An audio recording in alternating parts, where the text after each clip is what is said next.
ഈശോമിശിഹായ്ക്ക് സ്തുതിയായിരിക്കട്ടെ. 80-ാം സങ്കീർത്തനം. ഞങ്ങളെ പുനരുദ്ധരിക്കണമേ. ഇസ്രായേലിൻ്റെ ഇടയനെ, ആട്ടിൻകൂട്ടത്തെപ്പോലെ ജോസഫിനെ നയിക്കുന്നവനെ ചെവിക്കൊള്ളണമേ. കെരൂബുകളിന്മേൽ വസിക്കുന്നവനെ പ്രകാശിക്കണമേ. എഫ്രായിമിനും ബെഞ്ചമിനും മനാസേക്കും അങ്ങേ തന്നെ വെളിപ്പെടുത്തണമേ. ഉണർന്ന ശക്തിയോടെ ഞങ്ങളെ രക്ഷിക്കാൻ വരണമേ. ദൈവമേ, ഞങ്ങളെ പുനരുദ്ധരിക്കണമേ.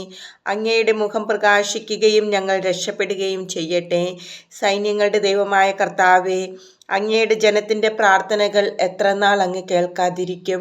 അങ്ങ് അവർക്ക് ദുഃഖം ആഹാരമായി നൽകി അവരെ അളവില്ലാത്ത കണ്ണീർ കുടിപ്പിച്ചു.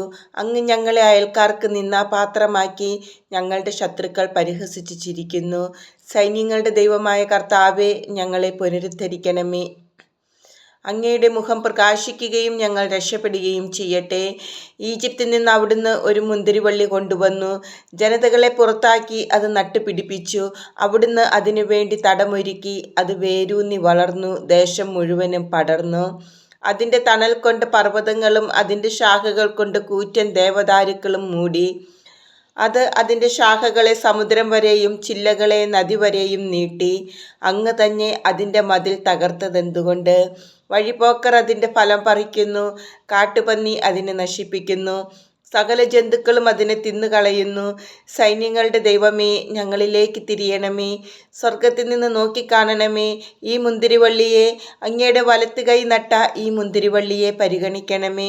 അവർ അതിനെ അഗ്നിക്കിരയാക്കുകയും വെട്ടിവീഴ്ത്തുകയും ചെയ്തു. അങ്ങയുടെ മുഖത്തു നിന്ന് വരുന്ന ശാസനയാൽ അവർ നശിച്ചു പോകട്ടെ. എന്നാൽ അങ്ങയുടെ കരം അങ്ങയുടെ വലത്തുവശത്ത് നിർത്തിയിരിക്കുന്നവരുടെ മേൽ, അങ്ങേക്ക് ശുശ്രൂഷ ചെയ്യാൻ ശക്തനാക്കിയ മനുഷ്യപുത്രൻ്റെ മേൽ ഉണ്ടായിരിക്കട്ടെ. അപ്പോൾ ഞങ്ങൾ അങ്ങിൽ നിന്ന് ഒരിക്കലും പിന്തിരിയുകയില്ല. ഞങ്ങൾക്ക് ജീവൻ നൽകണമേ. ഞങ്ങൾ അങ്ങയുടെ നാമം വിളിച്ചപേക്ഷിക്കും. സൈന്യങ്ങളുടെ ദൈവമായ കർത്താവേ, ഞങ്ങളെ പുനരുദ്ധരിക്കണമേ. അങ്ങയുടെ മുഖം പ്രകാശിക്കുകയും ഞങ്ങൾ രക്ഷപ്പെടുകയും ചെയ്യട്ടെ.